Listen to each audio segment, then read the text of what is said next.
Hi hello welcome to my channel Pravalika thread bangles. ఈరోజు video ఏంటంటే making video కాదండి. మనకైతే ఒక ఆర్డర్ వచ్చింది చెన్నై నుంచి. ఆ ఆర్డర్ కోసం నేనేమేమి చేశాను ఏంటి అనేవి మీకు చూపిద్దాం అనుకుంటున్నానండి. ఈ ఆర్డర్ కోసం అయితే ఫస్ట్ బ్యాంగిల్ సెట్ చూపిస్తానండి. ఇవైతే మనకి గోల్డ్ అండ్ గ్రీన్ కాంబినేషన్లో చేయమన్నారండి. విత్ కాసు అమ్మవారి కాసులతో చేయమన్నారండి. చూసారు కదండి ఏ విధంగా నేను ఈ బ్యాంగిల్స్ అనేవి చేశాను. ఇదే సెట్ని ఇంకొక కలర్ కూడా చేయమన్నారండి ఆవిడ. ఇంకో కలర్ కూడా మీకు చూపిస్తాను. పర్పుల్ అండ్ గోల్డ్ కలర్ కాంబినేషన్లో మనకి చేయమన్నారండి. చూసారు కదండి సేమ్ అండి, గోల్డ్ అండ్ పర్పుల్ కాంబినేషన్ వస్తుంది. స్క్వేర్ యూజ్ చేసి చేశానండి. అలాగే కాసులు 3mm రౌండ్ నేను దీనికి పెట్టి మీకు చూపిస్తానండి. మీకు ఇంకా నీట్గా కనిపిస్తుందండి అసలు ఎలా వచ్చే బ్యాంగిల్స్ ఏంటనేది. ఇవి సింగిల్ హ్యాండ్ కానీ చేయించుకున్నారండి, ఒక్కొక్క హ్యాండ్ కానీ. చూసారు కదండి ఎంత బాగా వచ్చాయో. అసలు ఫినిషింగ్ అయితే చాలా అంటే చాలా బాగుందండి. నాకైతే చాలా బాగా నచ్చాయండి. మీరు కూడా చూస్తే మీకు కూడా అర్థమవుతుందండి. ఫినిషింగ్ కానీ షైనింగ్ కానీ చాలా అంటే చాలా బాగా వచ్చాయండి. చూడండి నెక్స్ట్ బ్యాంగిల్ వచ్చేటప్పటికి ఇవ్వండి. ఇవి కూడా 2 హ్యాండ్స్ కానీ చేయించుకున్నారండి ఆవిడ. ఇది పింక్ అండ్ గోల్డ్ కాంబినేషన్ వస్తున్నాయండి మనకి. ఇవైతే నా దగ్గర చాలా మంది చేయించుకున్నారండి ఈ మోడల్ అయితే. చూడండి ఈ విధంగా సింగిల్ హ్యాండ్కి వేసుకోవచ్చండి. 3 బ్యాంగిల్స్ అయితే వస్తాయి. ఇవి కూడా చూడండి ఎంత బాగా వచ్చాయో. అసలు ఫినిషింగ్ అయితే నాకు చాలా అంటే చాలా బాగా నచ్చిందండి. ప్రతి బ్యాంగిల్స్లో కూడాను చాలా అంటే చాలా బాగా వచ్చాయి. చూస్తే మీకు కూడా అర్థమవుతుందండి. అలాగే ఈ బ్యాంగిల్స్ అవి ఎలా ఉన్నాయో నాకు ఖచ్చితంగా కామెంట్ చేయండి. నెక్స్ట్ వచ్చేటప్పటికి సారీ పిన్స్ అండి. సారీ పిన్స్ ఆవిడ మన దగ్గర ఒక 7 సారీ పిన్స్లో చేయించుకున్నారండి. ఒక్కొక్కటి ఒక్కొక్కలా వస్తాయండి ఒకసారి మీరు చూసినట్టయితే. అలాగే నెక్స్ట్ సారీ పిన్స్ అండి. సారీ పిన్స్ కూడా ఆవిడ చేయించుకున్నారు. 7 సారీ పిన్స్ చేయించుకున్నారండి. ఒక్కొక్కటి ఒక్కొక్క మోడల్ వస్తుందండి. ఆవిడ రిటర్న్ గిఫ్ట్స్ ఇచ్చుకోవడానికి కానీ నా దగ్గర చేయించుకున్నారంటండి. అందుకని నేను ఒక్కొక్క మోడల్లో చేశానండి. సారీ పిన్స్ కూడా చాలా బాగా వచ్చాయండి. నెక్స్ట్ వచ్చేటప్పటికి సెంటర్ క్లిప్ అండి.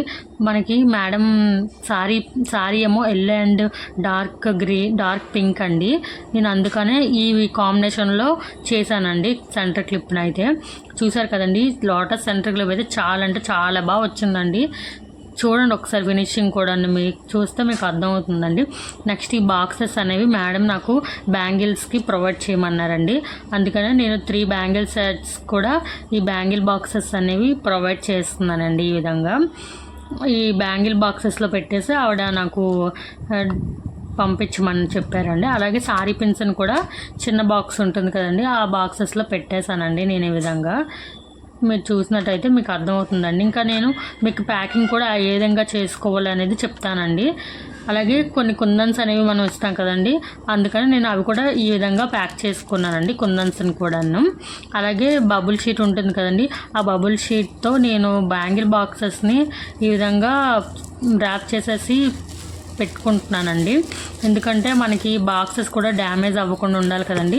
ఈ కార్డ్బోర్డ్ బాక్సెస్ని తీసుకున్నానండి నేను ఈ విధంగా బబుల్ షీట్ చుట్టడం వల్ల మనకి చాలా సేఫ్టీగా వెళ్తాయండి. అందుకనే నేను ప్రతి దానికి బబుల్ షీట్ చుట్టి లోటస్ సెంటర్ క్లిప్కి అయితే ఎక్కువగా చుడుతున్నానండి. ఎందుకంటే మనం ఎంత నీట్గా చేసినా సరే మనం కస్టమర్కి రీచ్ అయ్యేటప్పటికి నీట్గా ఉండాలండి. అందుకనే ప్యాకింగ్ అనేది చాలా జాగ్రత్తగా చేసుకోవాలి.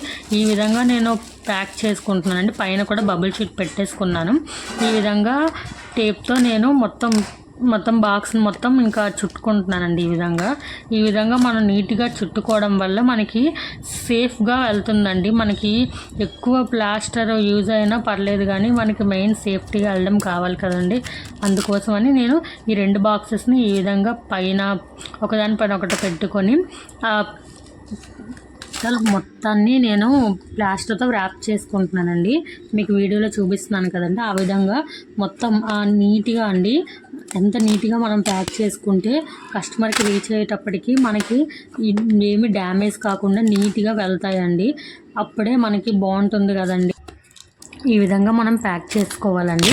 ప్యాక్ చేసుకున్న తర్వాత వైట్ పేపర్ తీసుకొని మనం ఫ్రమ్ అడ్రస్ నోట్ చేసుకోవాలండి. నోట్ చేసుకొని ఇంకా వైట్ ప్లాస్టర్ ఉంటుంది కదండి ట్రాన్స్పరెంట్, దాంతో మనం ఈ అడ్రస్ని ఈ విధంగా స్టిక్ చేసేసుకోవాలండి. ఈ విధంగా స్టిక్ చేసుకున్న తర్వాత మనం కొరియర్ ఆఫీస్లో డిస్పాచ్ చేసుకోవచ్చండి. అలాగే నాకు ఎవరైనా ఆర్డర్ ఇవ్వాలనుకుంటే పైన కనిపిస్తున్న వాట్సాప్ నెంబర్కి నాకు మెసేజ్ చేయండి. ఈ వీడియో కనుక మీకు నచ్చితే please like, share and subscribe my channel అండి.